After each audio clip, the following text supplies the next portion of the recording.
bem-vindos para mais uma aula. Hoje nós vamos detalhar melhor para vocês essa questão de o que é o objetivo em si e dar instrumentos para vocês estarem fazendo essa seleção do que vai ser relevante para a família de vocês. Vamos fazer um pequeno recapitulando sobre quando a gente conversou de comportamento.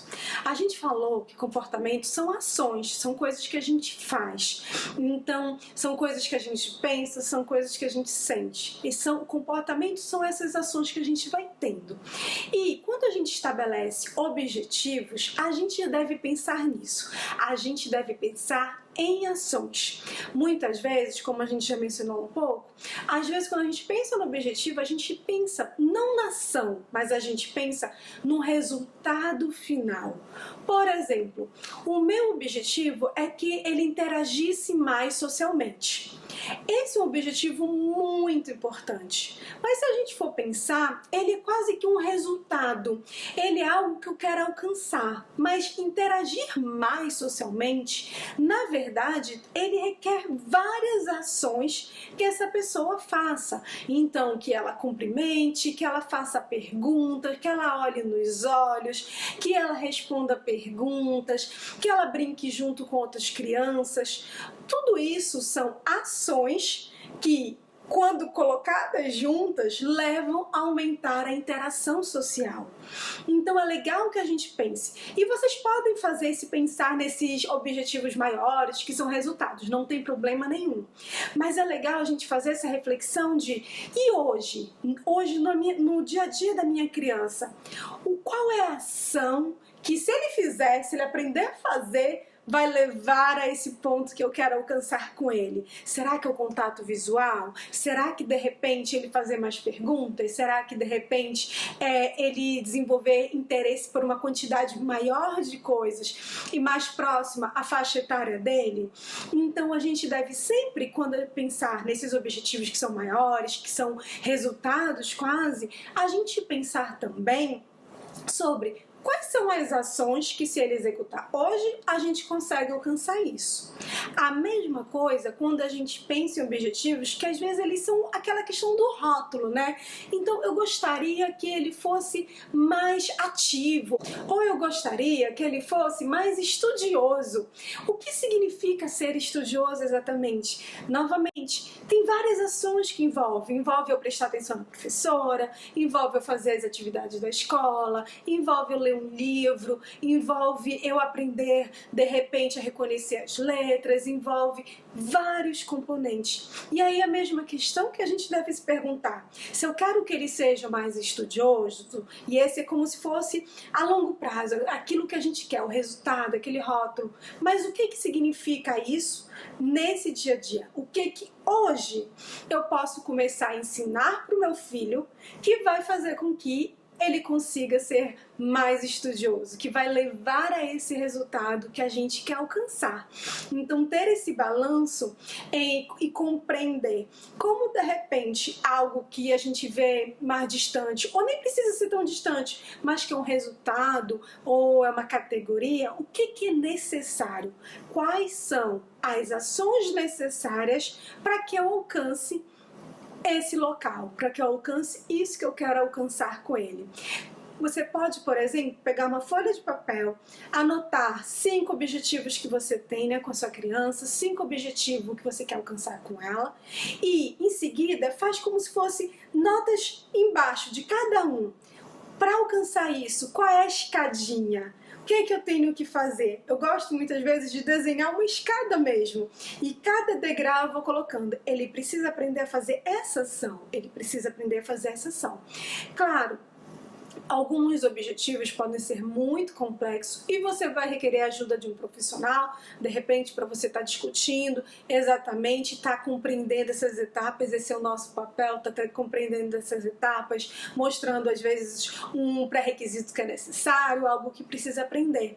Mas esse exercício, quando a gente faz ele no dia a dia, a gente consegue ter muito mais clareza, na verdade, do que a gente quer. Porque quando a gente fala, por exemplo, ser mais estudioso, para uma família pode significar que a criança aprenda matemática. Para uma família pode significar que a criança aprenda a ler. Para outra família pode significar que a criança preste mais atenção na professora. Então, quando a gente vai fazendo isso, a gente, enquanto família, consegue ter mais clareza do que de fato a gente quer. Fica muito mais nítido pra gente quais são as coisas que a gente gostaria que a nossa criança estivesse aprendendo, estivesse desenvolvendo. Quando a gente faz isso, é muito comum que a gente às vezes foque muito em objetivos que a gente quer eliminar. Né? Então aqueles objetivos que são de eliminação, que a gente até falou que não são exatamente comportamentos, né? Então, por exemplo, o ficar quietinho, porque sempre que ele ficar quietinho vai ter algo que ele está fazendo. Mas fazendo essa análise de quais são as coisas que eu quero diminuir, por exemplo, eu gostaria de diminuir o número de comportamento de estereotipia. Então, principalmente se isso é algo que está trazendo algum prejuízo para a criança, costuma ser uma demanda da família. Quando eu tenho essa questão do comportamento que eu quero diminuir, também é importante a gente pensar no que eu quero construir.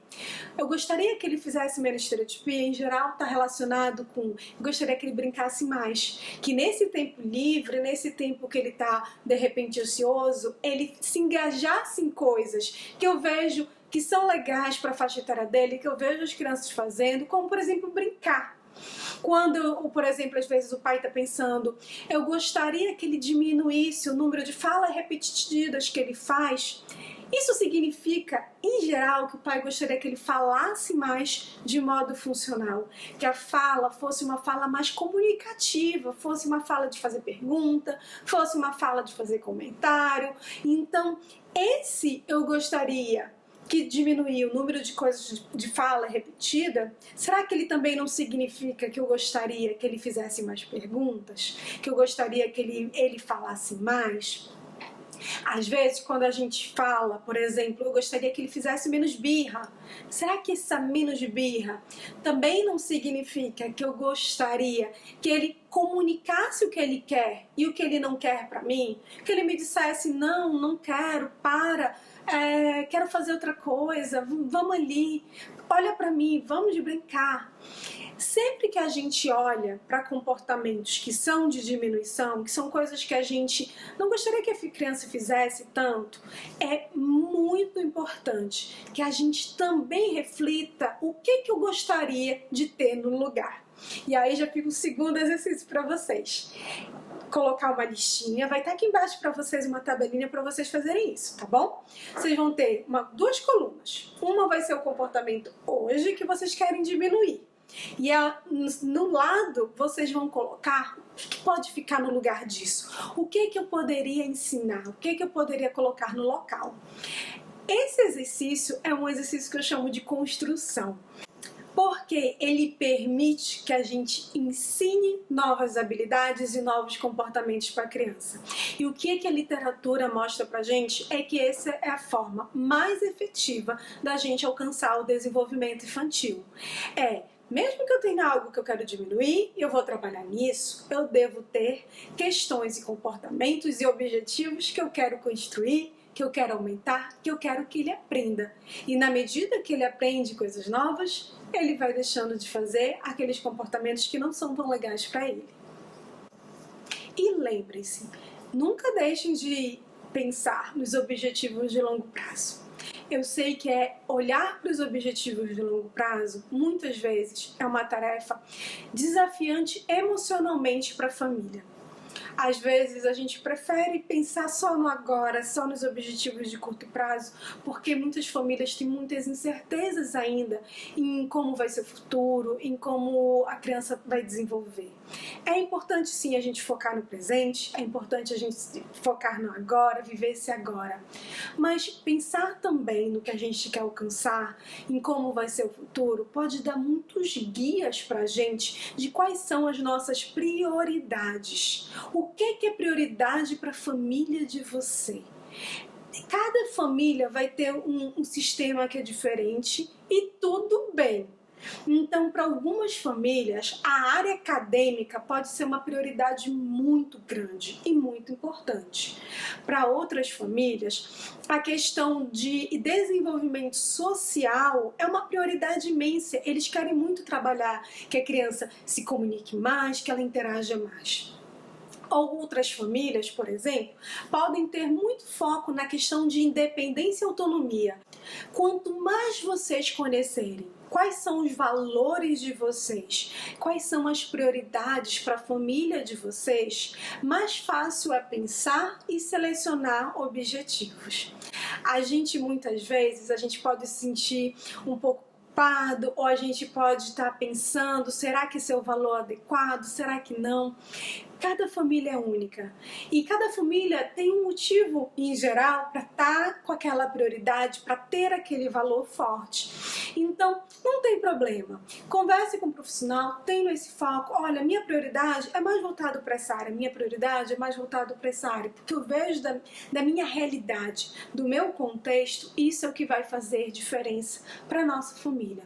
Então, conhecer esses valores, conhecer quais são as minhas prioridades, ajuda muito na seleção de objetivos. E, em geral, quando a gente fala disso, vai envolver o curto prazo, mas também vai envolver o longo prazo. Sabe aquele sonho? Sabe aquilo que a gente imagina? Sabe aquilo que a gente gostaria de alcançar?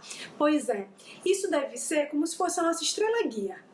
É para lá que a gente está andando, é naquela direção que a gente está indo. E é importante que a gente tenha estrelas guias, é importante que a gente tenha um direcionamento, porque isso vai pautar todas as nossas decisões hoje, né? Então, quando a gente sabe onde a gente quer chegar, é muito mais fácil a gente pegar e dizer, não, essa é minha prioridade, eu vou trabalhar nisso. Isso é o que eu quero alcançar, eu vou focar nesse ponto. Então, o que eu recomendo para vocês muito é fazer essa reflexão sobre os valores, fazer essa reflexão sobre as prioridades de vocês e a partir daí tá pensando curto prazo, longo prazo, o que eu quero alcançar em cada um, como é que eles estão relacionados. Isso ajuda a guiar na seleção dos objetivos da família de vocês. Uma dica final que eu teria para vocês é: pensem também em que objetivos vocês avaliam que o filho de vocês ou que a filha de vocês gostaria de alcançar. Eu espero que essa aula tenha dado um direcionamento maior para vocês. Vão ter alguns exercícios aqui embaixo, algumas tabelinhas, que na verdade são para vocês praticarem, para vocês irem lá e escrever qual é o objetivo de construção, qual é a prioridade da família de vocês, onde vocês querem alcançar. Então é para servir de guia para vocês exercitarem, estarem refletindo. E uma coisa que eu devo dizer já que é importante, tudo bem se mudar. Então, muitas vezes a gente se apega de repente a uma determinada coisa, a um determinado objetivo que a gente quer alcançar, e a gente pode mudar porque a vida muda, porque a criança muda, porque as coisas vão acontecendo e o nosso contexto está diferente. Então, tudo bem se depois de um tempo vocês olharem e houve mudanças em relação a isso, não tem problema, vocês podem mudar e isso com o passar do tempo também. Obrigada por terem assistido essa aula. Tentem fazer e praticar isso que a gente conversou na aula de hoje, porque na próxima aula a gente vai aprofundar ainda mais sobre essa questão dos objetivos. Um beijo!